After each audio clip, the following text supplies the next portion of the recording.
Hi, and welcome to Book Club, a Sales Enablement Pro podcast. I'm Olivia Fuller. Sales enablement is a constantly evolving space, and we're here to help professionals stay up to date on the latest trends and best practices so they can be more effective in their jobs. Today, I'm so excited to have Keith Rosen join us. Keith is the CEO of Profit Builders, named one of the best sales leadership coaching organizations worldwide. Since 1989, Keith delivered his programs to over 3 million sales leaders in practically every industry on 6 continents and in over 75 countries. Inc. magazine and Fast Company named Keith one of the 5 most influential executive coaches. He's been featured in Entrepreneur, Inc., Fortune, the New York Times, and the Wall Street Journal. Keith has written several bestsellers, including Own Your Day, Coaching Salespeople into Sales Champions, and the winner of 5 International Best Book Awards and the #1 best-selling sales management coaching book on Amazon for the last 7 consecutive years. His latest book, Sales Leadership, was named the 2018 Sales Book of the Year. Keith, could you please introduce yourself to our audience? Absolutely. Hello, everyone out there globally. My name is Keith Rosen, and basically I spent the last 30 years, had the privilege and the pleasure of working with hundreds of thousands of sales leaders and salespeople on 6 continents and in 75 countries, helping sales leaders and salespeople transform from manager or salesperson to exemplary coach. And it's been an honor to be able to work with these companies. And these are the companies when they're looking around and trying to figure out how to build a coaching culture. That's me. I'm the person they call. That's fantastic. We're so excited to have you on today. And as we were talking about actually just before we started this interview, I personally am a massive fan of yours and have read all of your books and definitely have gleaned so many great insights from them. So very excited to have you on today to dive deeper into those. But one of the key themes that you bring up in your books is that just because someone is a manager, that doesn't necessarily mean that they know how to coach. So why does coaching require kind of a unique skill set, and why is that coaching component so critical to being a successful sales leader? I'm going to start off with that last part and backtrack. And I will say this as directly as I possibly can. If companies are not investing the time, the money, the energy, and have the stakeholders involved to make sure that a coaching foundation is poured and sustained, no company can continue to grow to the level they want. Said a different way, coaching is the only way for managers to accelerate the sales, growth, engagement, and trust amongst their team, period. And I'll give you a quick analogy, Olivia, on this one, because I've heard it so many times when I'm speaking to senior leaders and they're talking to me about wanting to either train their managers on how to be better coaches because it's not natural, and we'll talk about that in a minute.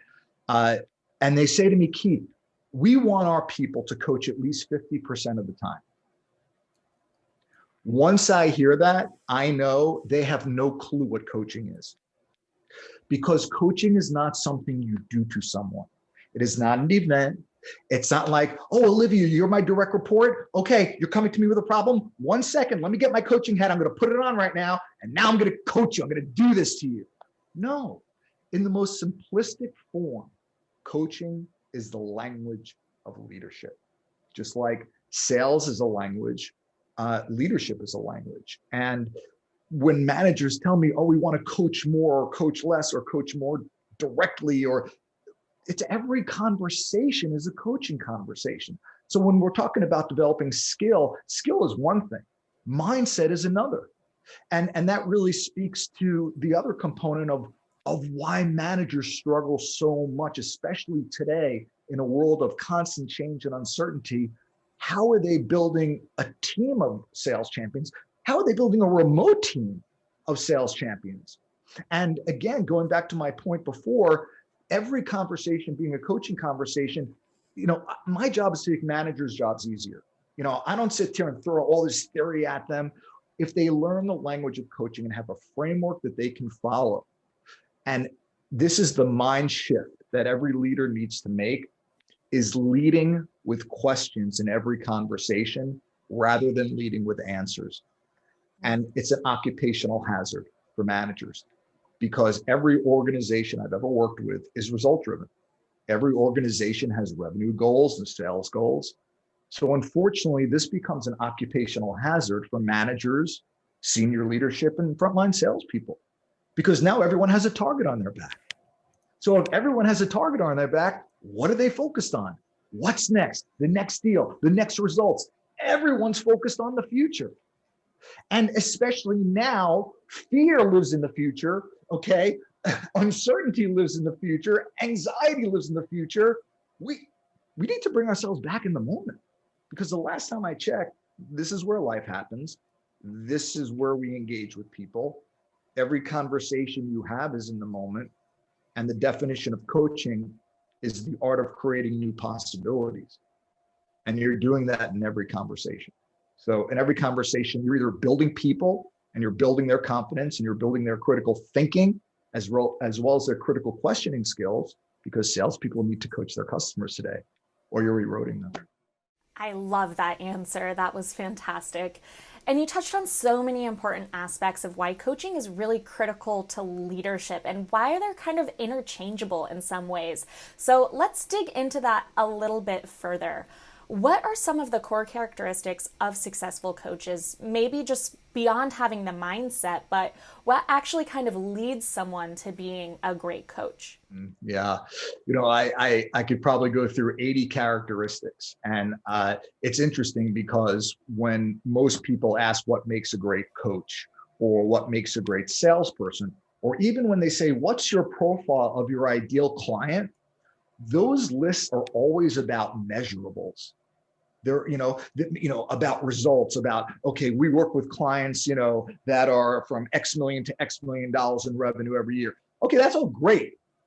But who do you want to work with? Are they the type of person that your company and you are aligned with in values and integrity and the way you like to work and collaborate? No, I learned a long time ago, if you want to build a business you hate, just work with people you can't stand. Okay, that's it. And so taking all that to your question today, it's not just about what they need to do and learn the skill of coaching and a framework of coaching. It's about who they need to be. It's about how you're going to show up every day. How do you show up every day? Every day we're going to be challenged. Every person today on this planet is challenged. They wake up in the morning. What's today going to bring? No other point in anyone's life today has there been more fear and uncertainty.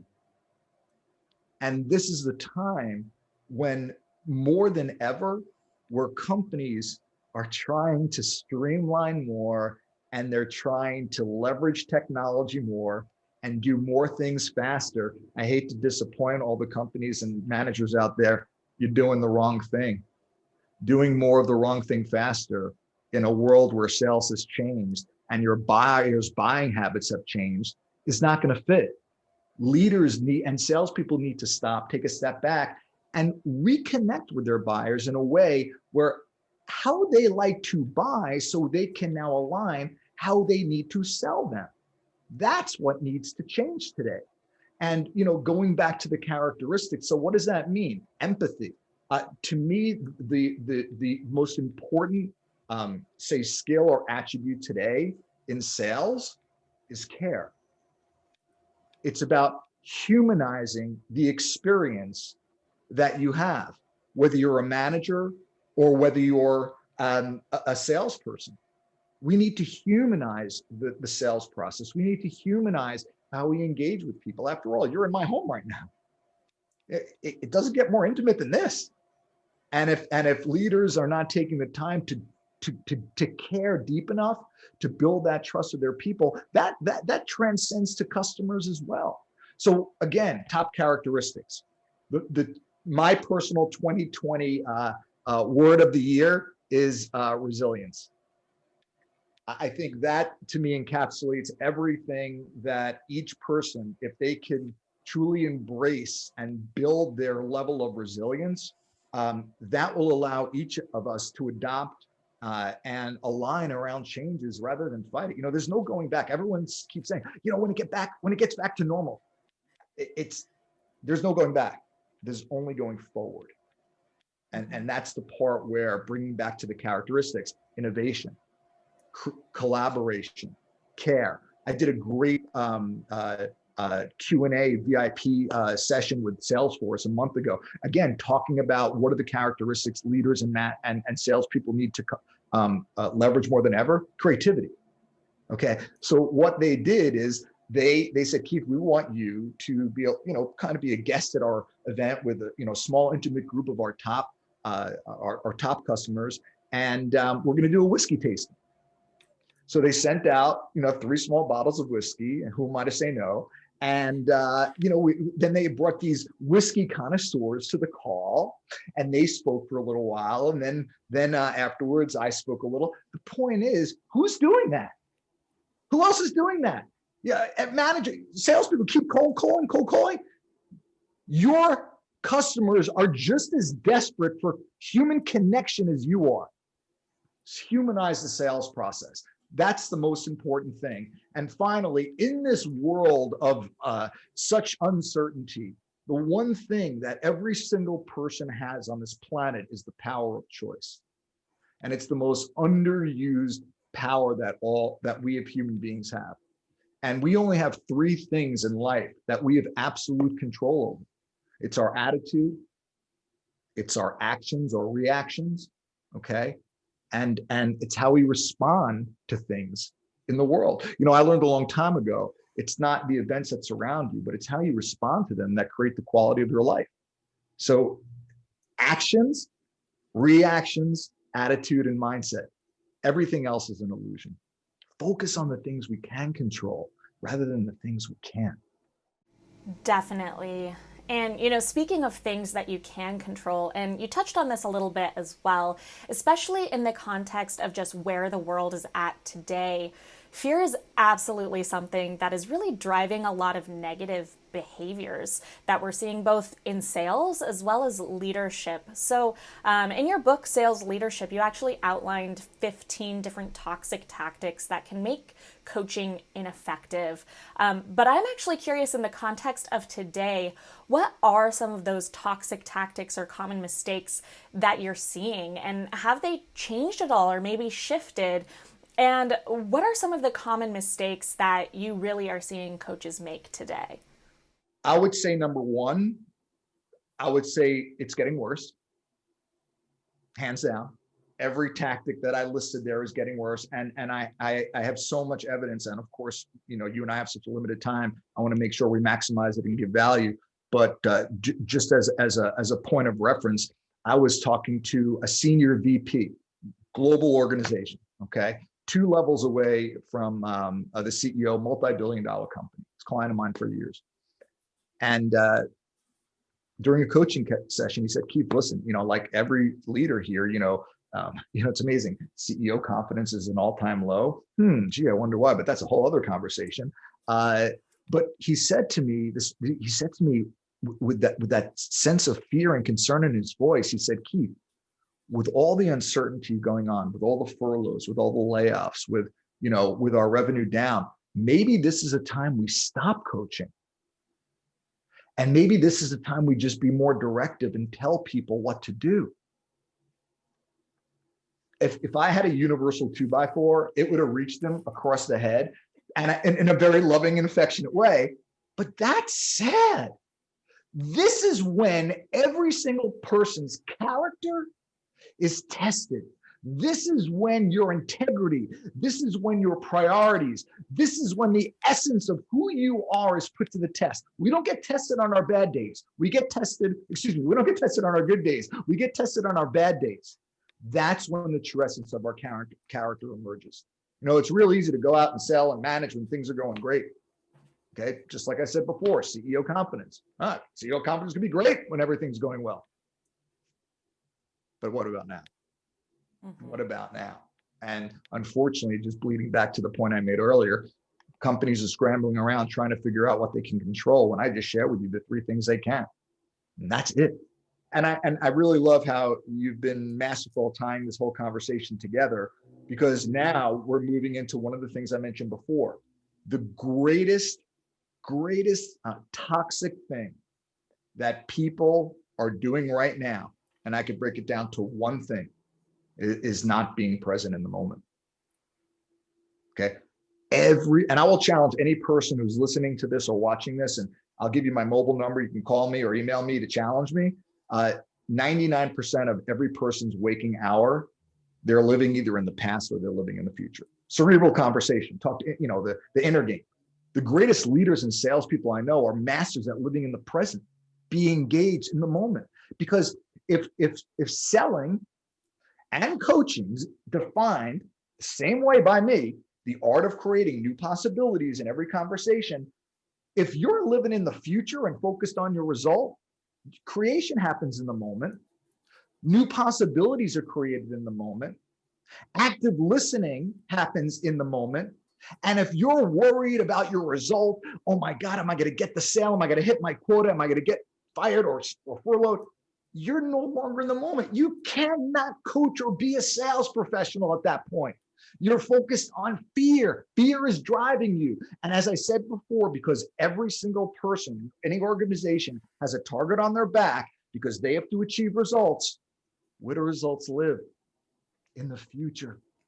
So this becomes a global conundrum, an occupational hazard where managers and leaders are always focused on the next deal, the next pipeline review, the next business review, the next meeting.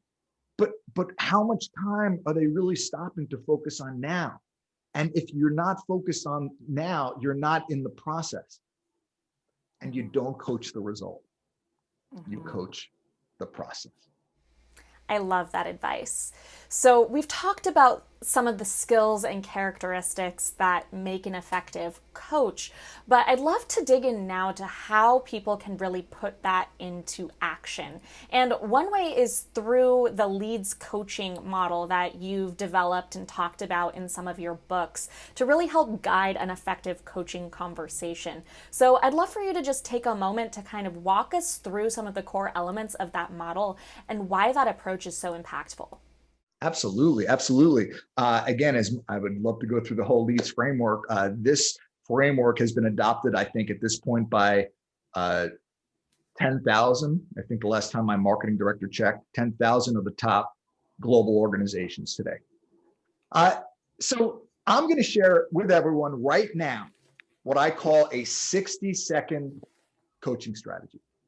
So no manager can tell me they don't have time to coach. No salesperson can tell me they don't have time to coach. So here it is, Olivia. Let's say, set the stage here, okay? So you're one of my direct reports and you're coming to me and saying, hey, Keith, I'm working on this deal, okay? I need your help. I really need to know what to do here. Now, gee, why do you think you would come to me like that, asking for an answer? I wonder who conditioned you that you go to your manager every time you want an answer. I don't suppose there are no chief problem solvers watching this or listening to this, because last time I checked, most managers lead with answers. Direct or sale or peer or someone in another department comes to them and says, I need your help. Here's my challenge. First reaction, manager rewinds, searches through their database, and in a nanosecond, they respond with, here's what I'll do, or here's what you need to do. I've never met a manager who didn't want a team of independent, accountable salespeople. Here's a paradox. Managers create the very problems they want to avoid. Every time you give an answer, you're creating dependency. You're not building their problem-solving skills. You want a team of confident people? You're robbing them of their confidence, because when they leave a conversation with you after you told them what to do, they're thinking, yeah, sure, some of them are thinking, wow, I'm so glad my boss is doing my job for me. But a lot of them are thinking, I guess my boss doesn't trust me. I guess they don't think I can do my job. What do you think that's going to do for engagement, especially in a world we're all remote right now? Okay, so let's stop that bad behavior and replace it with just one question. And here it is. Someone comes to you, you're a manager, okay? I come to you, I'm your direct report with a problem. Suspend your innate response to give an answer because you think it's quicker. No, it's not. You give answers every time. Here's the real irony. When you tell someone what to do and it doesn't work, that salesperson gets to come back to you and say, hey, boss, My hands are clean on this. You told me what to do. Not my idea, your idea. Successfully robbing people of the very accountability we want to instill. How's that for insanity? So here we go. I promise you the 60-second coaching strategy, which will probably take me less. Here it is. Someone comes to you looking for help. Here's how you respond. Hey, Olivia, thanks for coming to me. I'm happy to share my opinion with you. However, you're a lot closer to the situation than I am, and I trust you, and I trust your judgment. So what's your opinion on how to move forward and handle this so that you can achieve the results you want? I think that was 60 seconds. But yeah, every manager can do that in every conversation. Every conversation. Wow, thanks for coming to me. I'm happy to share my opinion. However, you're a lot closer to it than I am, which is true. And I respect you and I respect your judgment, building confidence. So what's your opinion on how to resolve this? Everyone listen to me. Coaching is a language. We talked about that. Selling is a language. Why do you think I'm using the word opinion rather than what's the solution? What's the answer? Tell me what you're going to do.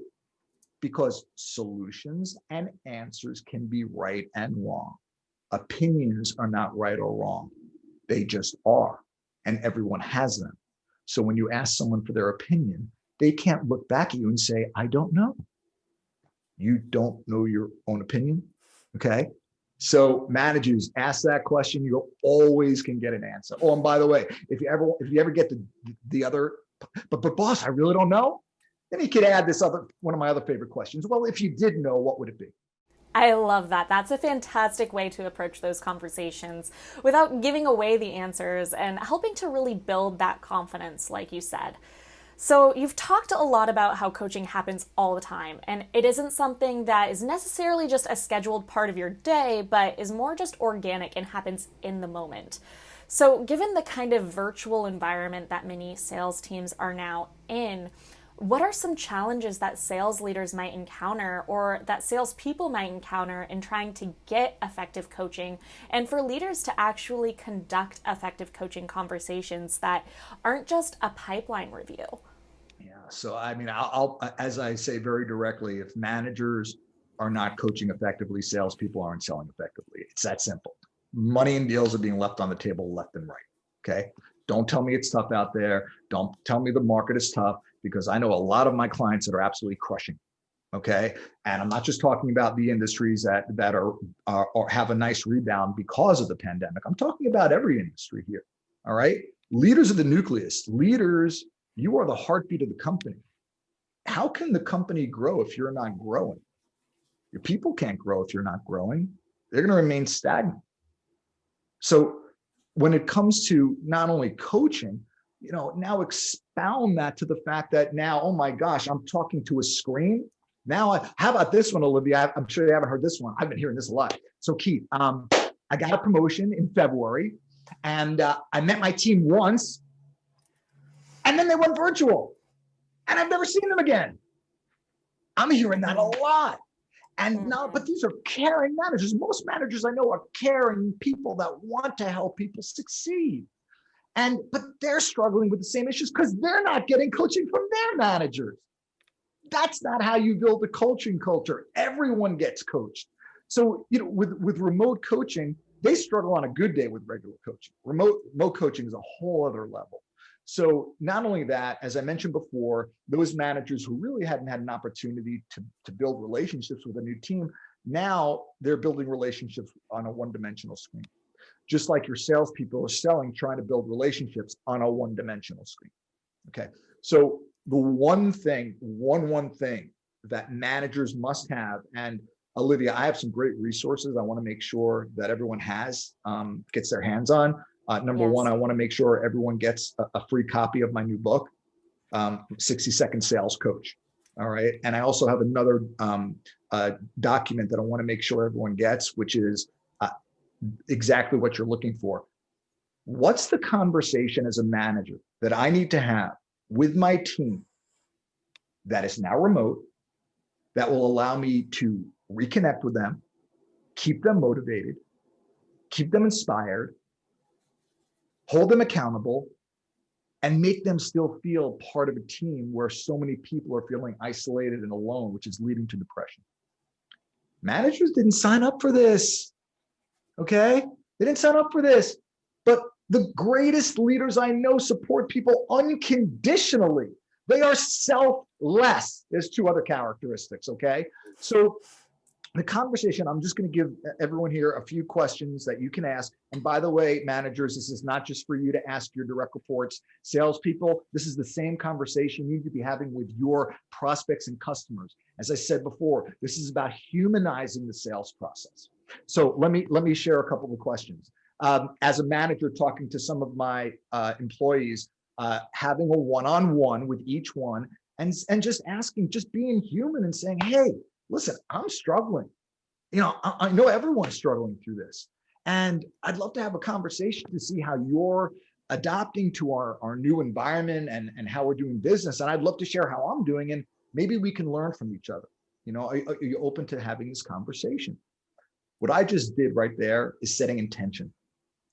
Managers, especially today, if your intentions are not clear, people default to fear.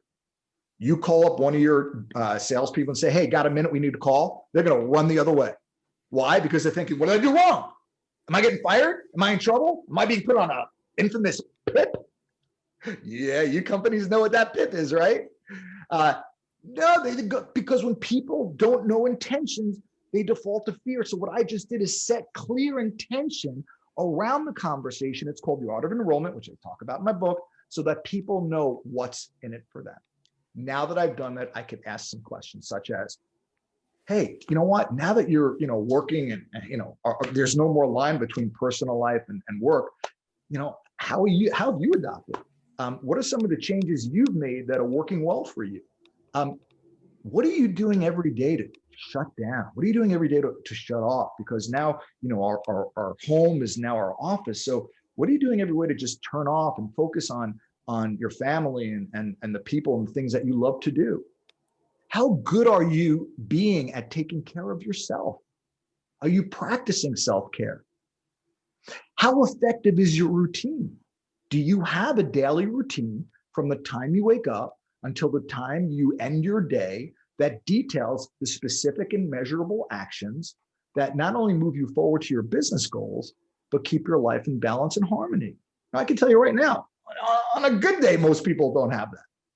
This is an opportunity to reinvent your lifestyle. And beyond that, and again, this speaks to not only speaking to our employees, but also to our customers is, what are you struggling with most?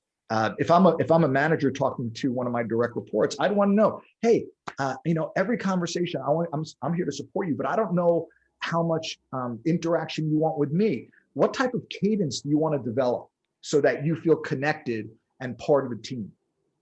Okay. Other question, how are you honoring your priorities and your core values at home?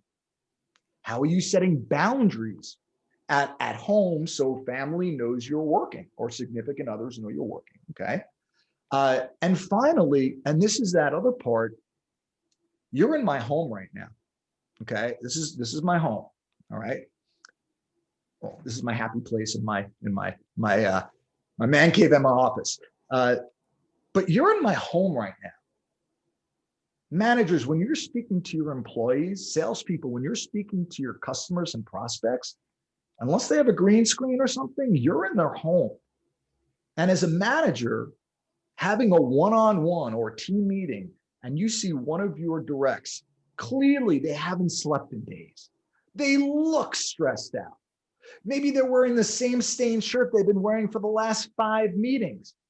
Maybe as you're having the meeting, their head is like this down. Maybe during the meeting, children, dogs, cats, family running around everywhere. Some people even told me their office is their closet. And then what about the people that are sitting there and rather than have an organized workplace, all you just see is clutter? As a human being, are you going to tell me as a manager, say, okay, everyone, I know it's tough out there, but listen, I'm here to support you. You're doing great. Just be like Teflon and get out there and keep selling, okay? You're doing a great job. Good job, everyone. You look great. I'll see you next call. Managers have no idea how to have these conversations. And the reason a lot of times they don't is because, first of all, they're thinking, do I need to have HR? Is this a compliant conversation that I can have on such a personal level? Yes, you do. HR rules, enablement guidelines need to change because everything's changing now and we need to adopt. Managers need to be comfortable having these personal conversations with their people. Again, I wrote an article. I'll leave this last point here. I wrote an article a few months ago that the new top corporate value is love. And love doesn't mean, interpersonal, relationships. Love means care. Love means concern. Love means empathy. Love means being human. Love means being authentic. It means caring enough to want to connect with another human being. And who doesn't want that today? Yes, absolutely. I'm so glad that you brought up that intentionality is really core there. And you also mentioned so many great characteristics like authenticity, empathy, love, care, vulnerability. All of those are always important, but I think even more so right now. And you did touch on this a little bit, but as kind of the lines between work and home for so many are being blurred right now, time management is something that's becoming really difficult. And especially for sales leaders who already didn't have a lot of time, they're already stretched pretty thin. What often can happen in those situations is coaching kind of gets deprioritized or maybe pushed to the back burner for folks that just have so many other things on their plate that they feel really take precedent. But as we talked about, coaching is one of those core things that can really make or break sales success. So especially in this time where it's so difficult to manage time effectively, how can sales leaders really kind of take their schedules into their own hands and get back on track to be able to make time for coaching? The first part, in terms of salespeople and managers coaching, it's interesting that I was speaking to. This again speaks to your question. This was back in the day when I was traveling a lot. God, I miss those days. I was in Ireland, and I remember it was the second day of my leadership coach training, and we were going around the room. And one of the managers said, "Keith, listen, I'm so committed to coaching. Okay, I see the value. I know it's the most important thing as a manager that I need to do every day, but I'm struggling with trying to fit coaching around all of my other responsibilities." Before I could respond, another manager jumped in and said, "Wait a second, you need to look at this in a different way. You can't ask, how are you going to fit coaching around all of your other responsibilities? You need to ask, how are you going to fit all of your other responsibilities around coaching?" And that's the fundamental mind shift that every leader needs to make today. Now, keep in mind, there's every conversation being a coaching conversation. And there's also scheduling the one-on-ones with each person on your team at least once a week. And for those managers that are thinking, "But Keith, you're doing the math. I have 20 direct reports. You want me to schedule a one-on-one with each of them once a week?" Tell me what's more important. Tell me what's more important than spending time with your people. Because the last time I checked, when managers wake up in fear, they wake up and they say to themselves they ask themselves the wrong question. They ask themselves, what do I need to do to hit my business objectives today? That depersonalizes what leadership is all about. The best leaders I know wake up and ask themselves, what do I need to do today to make my people more valuable than they were yesterday? Mm-hmm. This is the fundamental mind shift. And that belief is going to precede experience. How you think is what you get, okay? And what you believe is what manifests in your life, okay? So your beliefs precede your actions. So everything that we're just talking about here, you can't be a great coach or a great salesperson if you haven't embraced not just the skill set, but if you notice how much we're really talking about mindset today. And that's always going to be more important. Who you are is always more important than what you do. I mentioned earlier about having a specific routine, and a lot of people have told me, Keith, I can't do that, or Keith, my business, it really doesn't allow me to have a routine like that, or, I tried it and it didn't work out. Let's be clear. Anyone that's tried a routine and it didn't work out means one of two things. You didn't build it the right way, or you're an adrenaline junkie. Okay? Because a routine is consistent action, consistent thinking, consistent results. Adrenaline is a roller coaster. I don't suppose, Olivia, you've ever ran into any managers that feel like, hey, I work really good under pressure, or they have a lot of incomplete tasks on their plate, or they thrive on solving problems. I'm sure none of those managers are listening or watching this, right? Hope my sarcasm is translating. Absolutely. Adrenaline, you can't have a routine if you're an adrenaline junkie. You need to tap into another energy source called momentum, consistent actions. So when you wake up in the morning, I bet every single person has a routine, but it's not conscious. We need to bring it to our conscious level. I've worked on the same routine for probably the last 5 years because I'm doing everything consistently. What am I doing? I'm taking care of myself. I'm practicing extreme self-care. I'm doing my yoga. I'm working out at the gym. I'm doing kickboxing. I'm playing golf. I'm mountain biking. Self-care. Okay, taking care of me.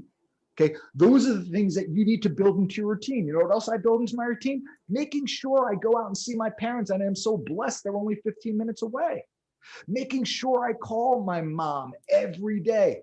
And it's so hard. Come on, everyone knows that those are the things. Oh, I forgot to do it. I'll do it tomorrow. You won't forget if it's in your routine. And I will leave 2 points. If you don't have the appointment, you don't have the commitment. So if coaching is not scheduled, if prospecting is not scheduled, if self-care is not scheduled, if putting time aside to spend with your loved ones is not scheduled, all that self-care is going to be overshadowed by your business and your career responsibilities. And I can tell you with great certainty, this is the part where people struggle with most. I want everyone to hear what I'm saying. This is not a bad opportunity. This is a great opportunity for you to stop, look in the mirror, and say, am I living my ideal life? And if I'm not, how do I want it to be? Most people can't even answer that question. So the reason why people fail at setting a routine, all roads go back to time management, but you don't build a routine first. You have to start here. And really quickly, personal navigation system is your North Star and your guiding light. It's your internal compass that pulls you towards your ideal life. When I ask people, send me right now what your personal vision is, most people don't even have one, let alone what it is.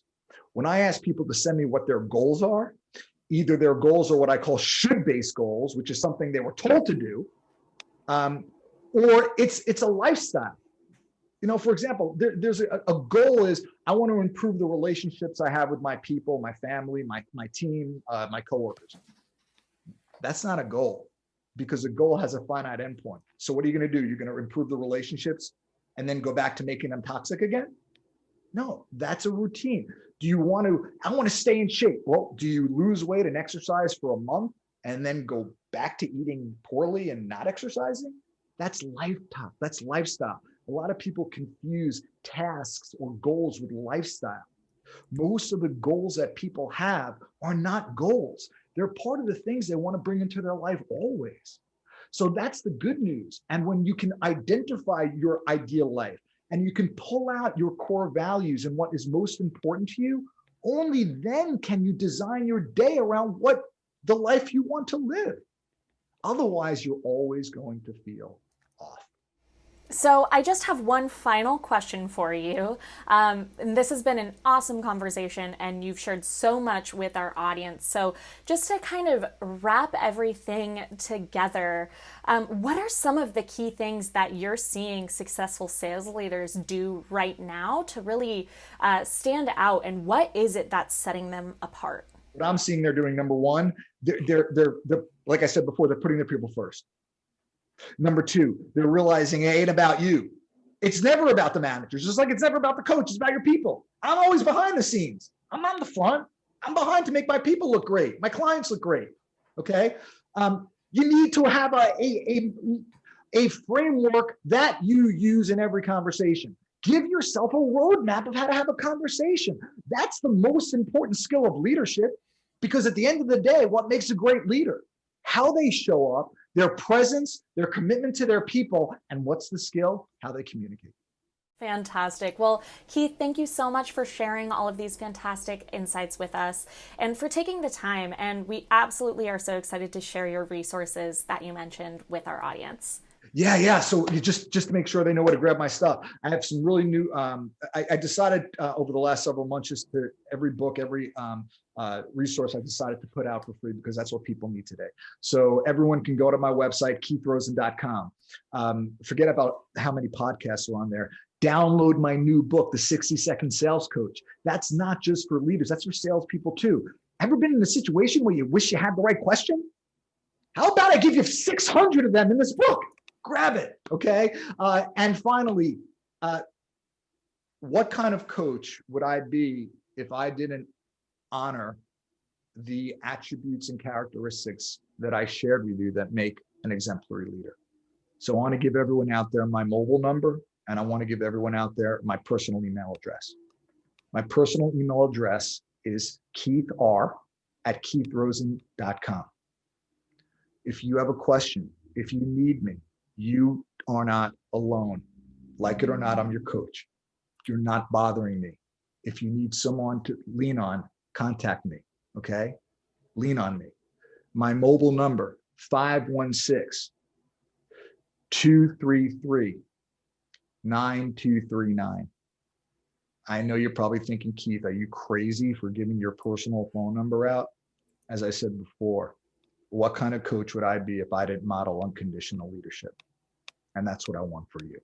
So, Olivia, thank you so much for the opportunity to work with you. Thank you for the opportunity to contribute to your global audience. And I truly hope we make an impact in people's lives that they really need today. Great. Thank you, Keith. And to our audience, thanks for listening. For more insights, tips, and expertise from sales enablement leaders, visit salesenablement.pro. If there's something you'd like to share or a topic you'd like to learn more about, please let us know. We'd love to hear from you.